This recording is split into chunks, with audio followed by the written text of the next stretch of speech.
अब भगवान कहते हैं कि मुझे हार जीत का प्रश्न नहीं, जो भी होगा अच्छा होगा।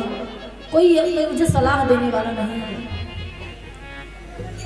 श्रोताओं, उस समय भगवान जब दुखी होते हैं तो भविष्य जी भगवान को समझाते हैं, कहते कि प्रभु मेरी लंका में एक सुसैन वैद्य रहता है और उसको बहुत नॉलेज है।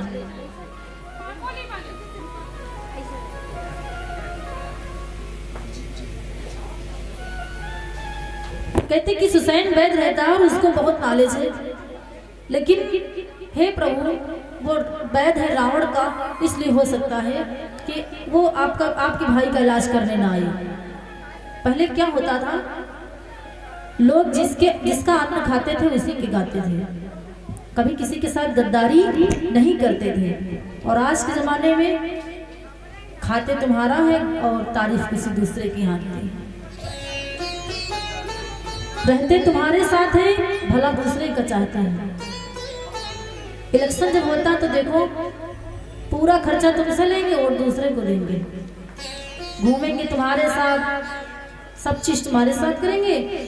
कई बार ऐसा होता है ना, और तभी इंसान हारता है जब उसे अपने हराने लग जाते हैं। अगर अपने न हराए तो कोई आदमी हार नहीं सकता है। कथा मगर हनुमान जी कहने लगे ये कैसे हो सकता है कि वो आए ना।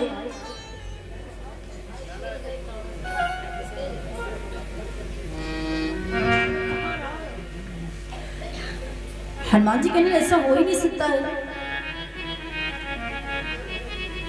कि वो आए ना। बस तुम मुझे जल्दी से बताओ ना, उनका घर कहाँ पे है, रहते कहाँ पे हैं, नाम क्या है और किस कोने रहते हैं लंका में, कहाँ पे रहते हैं। देखो अंधेरी रात थी, हनुमान जी चल देते हैं। सुसैन वैद्य ने पूरा बता दिया, घर का भेदी लंका ढाई। हनुमान जी जब पहुंचते हैं, रात में लंका पहुंच गए, सुसैन वैद्य सो रहा था। तो हनुमान जी सोचते हैं कि इनको जगाएंगे तो रावण का वैद्य हो सकता है जाने से मना भी कर दे, इसलिए किसी को जगाने की जरूरत नहीं है। जय श्री राम का नाम लिया और हनुमान जी ने पूरा सुसैन वैद्य का मकान हाथ में उठा लिया, पूरा घर उठा लिया। और जब घर उठा लिया उसी में वो सोए रहे, कुछ जान नहीं पाए। और ला करके हनुमान जी ने पूरा मकान ला करके रावण में रखा। तो सुसैन वैद्य यहाँ पे जागते हैं तो देखा क्या कि भगवान श्री राम रो रहे, पूरी वानर मंडली घेरे बैठी है, लक्ष्मण जी पृथ्वी पर धरा पे लेटे हैं।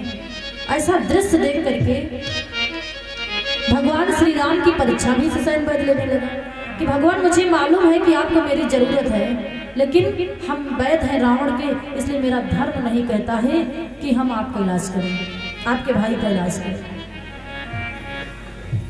क्योंकि हम रावण की खाते हैं, रावण के वैद्य हैं, उसके राज्य के हैं। मेरा राजा रावण है, आप मेरे राजा नहीं हो, इसलिए मेरा धर्म नहीं है कि मैं अपने राजा के साथ गद्दारी करें और आपके साथ वफादारी करें। और हे भगवान, अगर आप कह दो तो धर्म को छोड़ दे और तुम्हारे भाई का इलाज कर दे। भगवान श्री राम की पग पग पे परीक्षा होती है श्रोताओं। अब श्री राम भगवान संकट में पड़ गए तो भगवान कहते हैं सुसैन वैद्य क्यों ना मेरा भाई भी चला जाए न छोड़ करके, चाहे भाई के प्राण चले जाएं, पर मैं ये बात नहीं कहूंगा कि तुम धर्म छोड़ दो। धर्म को छोड़ने के लिए नहीं कहेंगे, क्यों?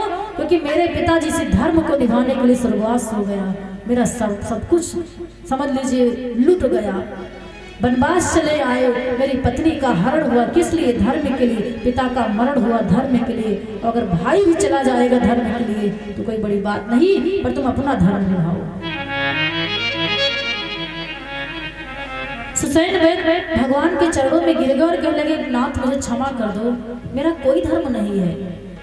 धर्म तो आम आदमी का होता है, मैं एक डॉक्टर हूँ, मैं एक वैद्य हूँ, और वैद्य के पास किसी का कोई धर्म नहीं होता। वैद्य का सिर्फ एक धर्म है, क्या?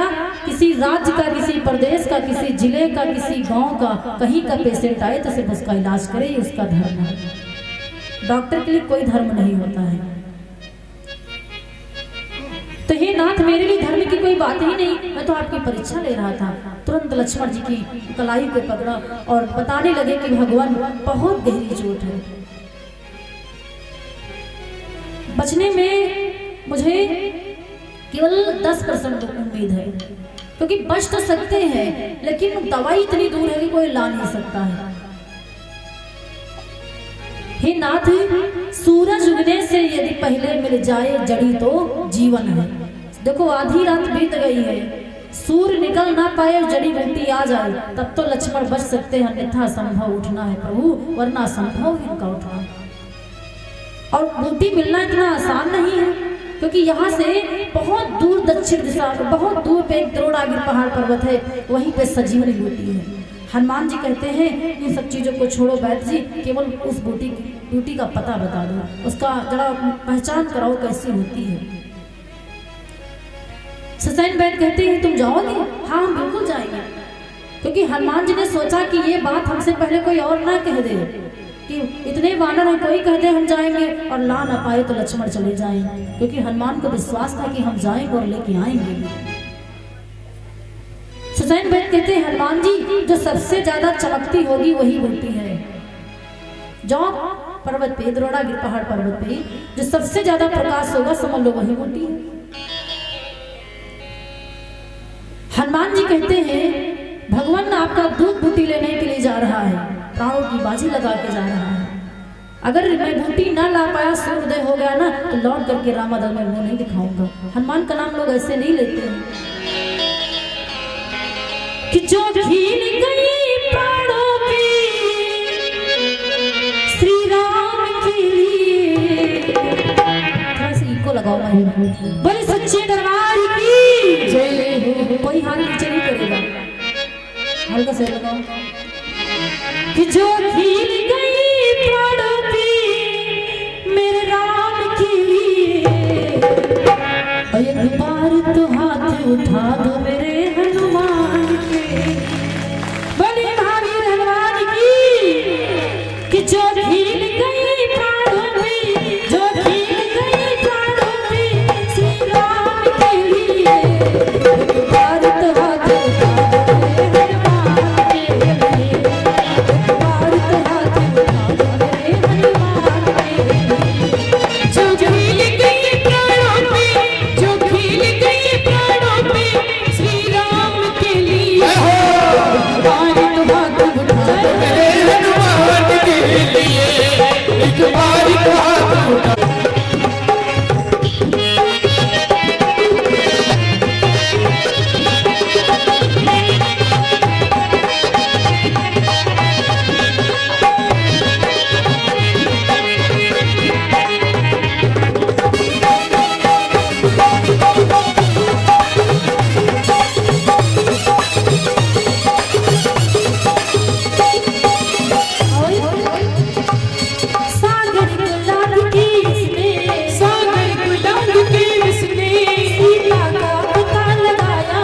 सीता का पता लगाया, राम नाम का डंका लंका में जाके बजाया, राम नाम का डंका लंका में जाके बजाया।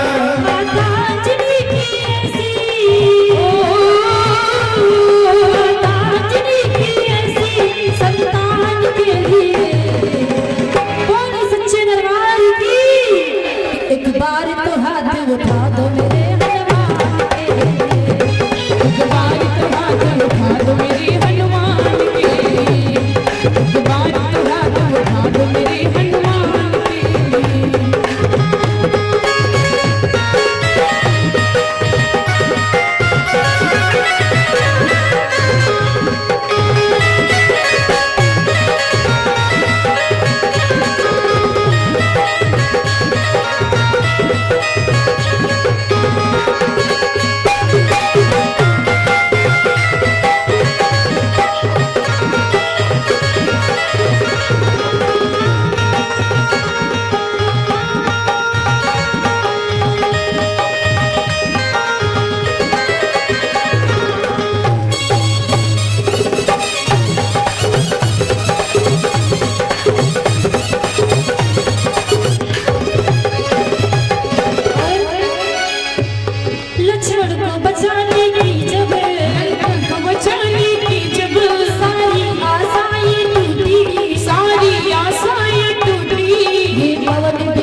सच कहता हूँ, लौट करके रामादल में अपना मुख नहीं दिखाऊंगा। इतना कह के हनुमान जी पवन वेग से उड़ चलते। क्यों? क्योंकि देरी अच्छी नहीं, आधी रात तो बीत गई। श्रोताओं, राम जी की एक इतनी करुण कहानी है। ये बात रावण को मालूम हो गई कि हनुमान जा रहा है बूटी लेने के लिए। तो रावण समझ गया कि जो एक वानर आके पूरी लंका जला दे, सूर्योदय नहीं होगा, ये बूटी ले आएगा। तो रावण ने एक कालनेम नाम का राक्षस था, उसको भेजा कि तुम जल्दी से जाओ और जिस रास्ते से हनुमान जा रहे हैं किसी न किसी बहाने से हनुमान को रोक लो, उनका रास्ता रोको और उनसे खूब बातें करो। तब तक की बातें करते रहो जब तक सूर्य न निकल आए। सूर्य उदय हो जाए तुम चले आना। कालनेम राक्षस एक ढोंग बनाता है, एक संत का भेष बनाता है और उसमें बात ये थी कि सूर्योदय ना हो पाए, बूटी आ जाए। कालनेम राक्षस गया, बीच रास्ते में बैठ गया कि राम जय जय राम जय जय राम जय जय राम, मैं तो राम ही राम पुकारूं।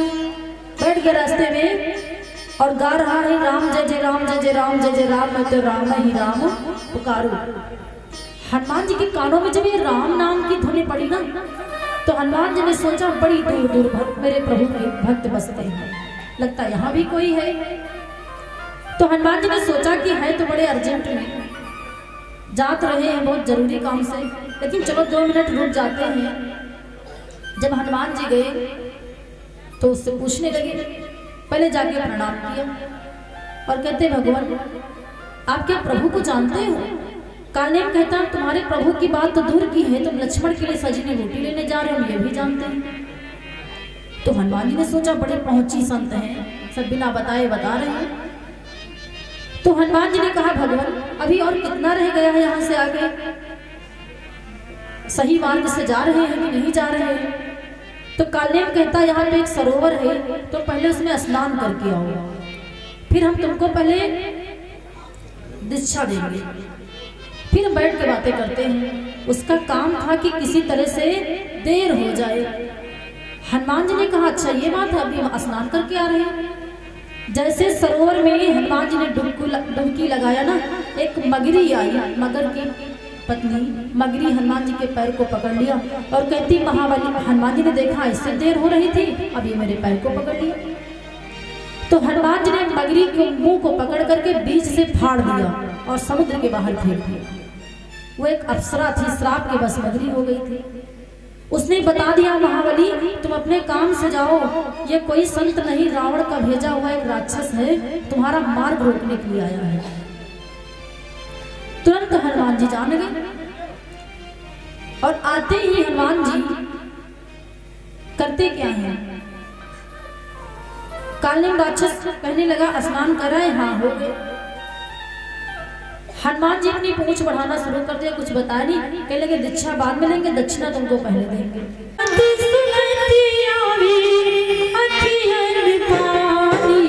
राम कहानी सुनो जी, राम कहानी, राम कहानी सुनो जी, राम कहानी